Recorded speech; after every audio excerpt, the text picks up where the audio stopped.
Po bëhen gati 6 muaj nga caktimi i arrestit shtëpiak për Artan Grubin në rastin Lotaria, ndërsa nga këtë akuza ende s'ka nam e nishan. Më 22 gusht skadon afati maksimal i kësaj mase, kurse prokuroria vazhdon me hapa breshke. Në këtë mënyrë reagojnë nga Vlen duke shtruar pyetje nëse Artan Grubi e ka hapur gojën dhe për këtë arsye po zvaritet e gjithë çështja.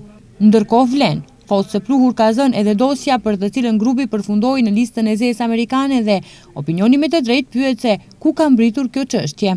Për t'ia hequr sikletin Ali Ahmetit dhe për t'i dhënë opinionit një pasqyrë të qartë, Vlen kërkon nga prokuroria të mos luaj ku ka fshehta me drejtësinë, por të dalë e të tregojë pse ende nuk ka akt akus në rastin Lotaria, ku kanë ngecur procedurat dhe çfarë ka ndërmarrë pas konstatimeve të autoriteteve amerikane. BDI këtë komunikat të Vlenit e ka quajtur presion skandalos dhe të papranueshëm ndaj drejtësisë. Siç njoftohet, këtë shqetësim BDI e ka paraqitur miqve ndërkombëtar, përfshirë dhe komunikatën e sotme të Vlenit. Sipas tyre, prokuroria dhe gjykatat duhet të vendosin në bazë të provave e jo direktivave politike dhe partijake. BDI bën thirrje për drejtësi europiane jo selektive. Prokurorët bartin përgjegjësi dhe duhet të vendosin në bazë të ligjit, provave, ekspertizave e jo në bazë të urdhëresave dhe dëshirave partijake. Pa aftësinë e vet dhe dështimin e tërësishëm, Vlen tenton ta kamuflon me përngjekje politike dhe presion ndaj prokurorisë. Përplasjet BDI Vlen kanë vazhduar edhe rreth korridorit 8.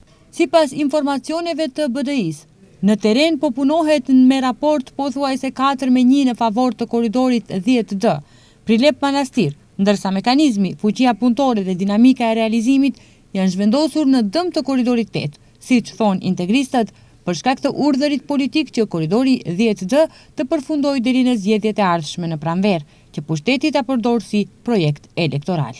Nëse kjo konfirmohet, kemi të bëjmë me një skandal të rëndë. Para, punëtor dhe mekanizim të një projekti shtetëror po orientohen sipas kalendarit zgjedhor të partive në pushtet.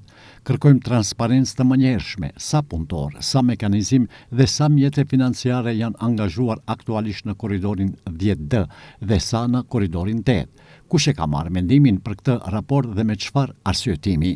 Vlen këtë komunikat e ka quajtur kuzhina propaganduese e BDI-s, duke kërkuar nga integristët që të nxjerrin ndonjë dokument me të cilin e mbështesin trillimin 4-1. Në korridorin 8 po punohet aktivisht. Në segmentin Gostivar Bukojçan punimet zhvillohen në 17 nga gjithsej 31 kilometra, ndërsa aktivitetet vazhdojnë edhe në Tetov, Gostivar dhe në segmentet e tjera. Korridori 8 është projekt strategjik dhe do të realizohet. Gënyet sa ishit në pushtet, po shpiftni edhe tani në opozit. Nga Vleni bëjnë thirrje BDI-s që të reflektojnë. Siç thonë, nëse vazhdojnë me këtë avaz, do të fshihen nga harta politike.